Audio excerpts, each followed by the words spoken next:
మా ఊరిలో ఏ ఇంటితోనూ రక్త సంబంధం చుట్టరికం లేనిదానివి. అందుకే ఒకవేళ నీకు ముక్కు పుడక దొరికినా అది నీకు సొంతం కాదు.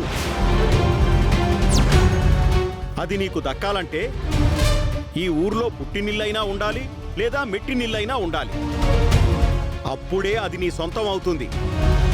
కాబట్టి నువ్వు ముక్కు పుడక గురించి అనవసరమైన ప్రయత్నాలు చేయకు. సరే అండి, మీరింత వివరంగా చెప్పిన తర్వాత నేను దాని మీద ఆశపడను. ఒకవేళ నాకు దొరికితే అవి నీకు అప్పగించేస్తాను.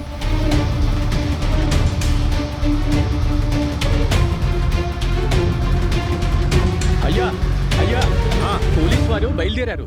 సరే, ముక్కు పుడకని ఎలాగైనా దక్కించుకుంటే అది నా సొంతం అయిపోతుందని అనుకున్నాను. ఊరికి సంబంధం లేని మనిషికి దాన్ని పొందే అర్హత ఉండదు అని పెద్ద అయిన బుద్ధి లేని తీర్పులు చెప్తాడండి.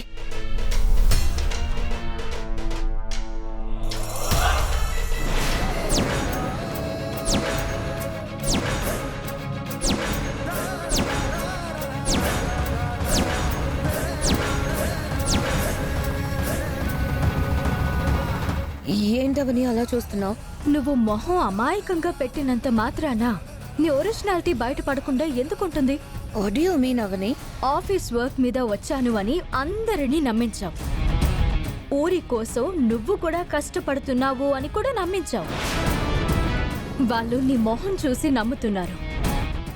కానీ నేను నీ మనసుని పూర్తిగా చదివిందాన్ని, నీ బుద్ధి గురించి బాగా తెలిసిందాన్ని. నేను ఎప్పటికీ నిన్ను నమ్మను. ఇక్కడి నుంచి బయలుదేరడం మంచిది. నా మీద నీకున్న నెగిటివ్ ఫీలింగ్ అలాగే ఉండిపోయింది.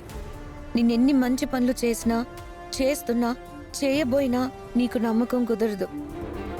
మీ ఊరు గురించి, మీ కుటుంబం గురించి ఎంత తాపత్రయపడుతున్నా ప్రతి క్షణం నువ్వు నన్ను అపార్థం చేసుకుంటూనే ఉన్నావు. ఇంకా నీ నాటకాలు. ఇప్పుడు మనం స్ట్రైట్ గా ఉన్నది ఉన్నట్టుగా మాట్లాడుకుందాం. జరిగిన దాంట్లో నీ పాత్ర ఏంటో చెప్పు. దీని గురించి అంటున్నావు? జరిగిన హత్యల వెనుకున్నది ఎవరో చెప్పు అని అడుగుతున్నాను. నన్ను అడుగుతున్నావేంటి? నాకేం తెలుస్తుంది? ఆ హత్యల వెనుక ఎవరున్నారో నేను చెప్పనా? చెప్పు. నువ్వే. ఏంటి? అవును, ఆ ఇద్దరిని చంపింది ముమ్మాటికి నువ్వేనని నాకు అనిపిస్తుంది. నీకేమైనా పిచ్చి పట్టిందా అవని? ఏం మాట్లాడుతున్నావు నువ్వు? నిజం చెప్పు.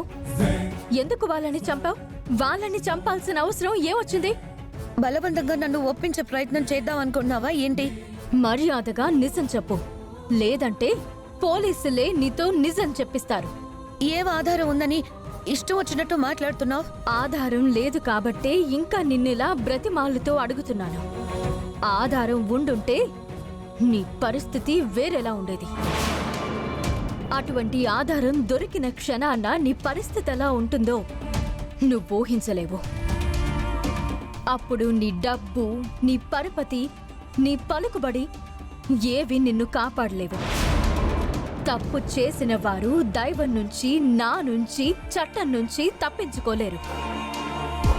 చట్టం వరకు కూడా అవసరం లేదు. ఈ ఊరి జనమే నిన్ను కొట్టి కొట్టి చంపుతారు.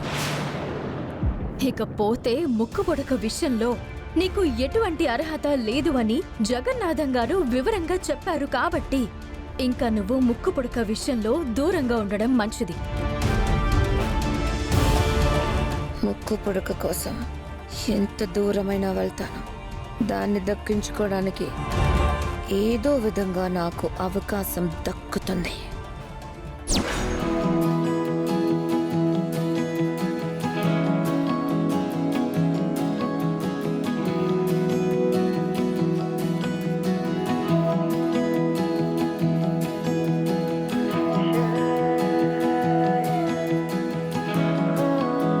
తాతయ్య, రవి, రారా కూర్చో.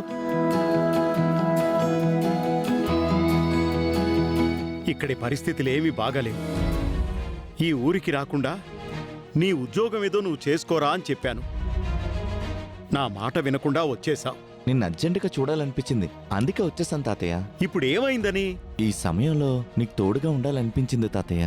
రే, ఊరంతా నాకు తోడుగా ఉంది, నీకెందుకురా ఇంత బెంగ? ఈ సంవత్సరం పరిస్థితులన్నీ బాగుండుంటే నీకో తోడుని చూసి నీతో ఆ పిల్ల మెడలో తాళి కట్టించాలనుకున్నాను. కానీ ఊరి పరిస్థితులు దారుణంగా ఉన్నాయిరా. అందుకే అటువంటి ప్రయత్నాలు చేయకుండా ఆగిపోయాను. తాతయ్య, ఇప్పుడు నా పెళ్లిగోలెందుకు? రే, నేను బతికుండగానే 4 అక్షింతలు నీ తల మీద వేయాలని నా కోరిక. ఇప్పటికీ ఉక్కు మనిషిలా ఉన్నావు. నీకేం కాదు, నువ్వు సెంచరీ దాటుతావు. అది మన చేతుల్లో లేదురా. ఈరోజు ఉదయం కూడా మన ఊరికొచ్చిన రిపోర్టర్లు చనిపోయారు. ఏ క్షణం ఎలా ఉంటుందో ఎవ్వరికీ అర్థం కాకుండా పోతోంది. అందుకే నిన్ను తొందరగా ఓ ఇంటివాణ్ణి చేసేయాలనుకుంటున్నాను. అక్కడ సిటీలో మా ఫ్రెండ్స్ కూడా ఇదే గోల. నువ్వు కూడా పెళ్లి గోల మొదలుపెట్టావు. రే, నీ గురించి ఎక్కడో ఓ చోట ఓ అమ్మాయి పుట్టే ఉంటుందిరా. కలవాల్సిన టైంలో కలుస్తుందిరా. పెళ్లి విషయం తర్వాత చూద్దాం, ముందు ఊరికొచ్చిన సమస్యను తీరుద్దాం తాతయ్య.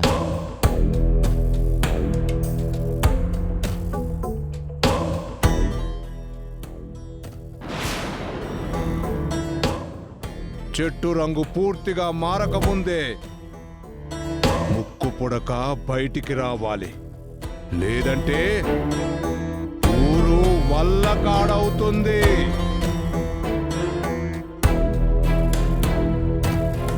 కృష్ణ, ఏంటి బంగారం? ఇంట్లో ఉండి బోర్ కొడుతుంది, అలా బీచ్కి వెళ్ళొద్దాం పద. బీచ్ కా? ఎందుకురా అంత కంగారు పడుతున్నావు? మేమేమన్నా శవాల కోట దగ్గరికి రమ్మంటున్నావా? జోకలేకండి, నేను చెప్పేది జాగ్రత్తగా వినండి. మనం ఇంకొక నిమిషం ఈ ఊర్లో ఉండొద్దు, వెంటనే సిటీకి బయలుదేరిపోదాం. ఎందుకురా? రావి చెట్టు గురించి స్వామీజీ చెప్పిన మాటలు తలుచుకుంటుంటే నాకు చాలా భయంగా ఉందక్క. రావి చెట్టు పూర్తిగా నల్లగా మారిపోయిందంటే మనందరం పోతాం.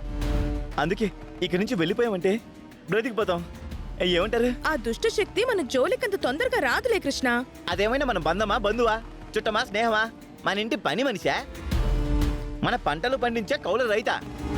ఏమవుతుందిలే, మన జోలికి రాదు అని ధీమాగా ఉండడానికి ఆ స్వామీజీ రోజుకొక సమస్య వస్తుందని అంటున్నాడు. ఓ విధంగా నువ్వంటున్నది కూడా నిజమేరా. ఈ అవని ఏమో అందర్నీ మభ్యపెడుతూ ముక్కు పొడక తీసుకొస్తా అంటుంది. ఒకవేళ తీసుకురాలేకపోయిందంటే మాత్రం మనం అందరం పోతాం, అందులో అనుమానమే లేదు. అందుకే ఊరు నుంచి పారిపోదాం, ఇదొక్కటే దీనికి పరిష్కారం. సిటీకి పోయి హాయిగా బతికేద్దాం. మరి మనం పెరిగి వాళ్ళలా పారిపోయినట్టు అవుతుందేమో. ఓసి నా పిచ్చి బంగారం, మన గురించి ఎవరేమనుకున్నా మనకు అనవసరం.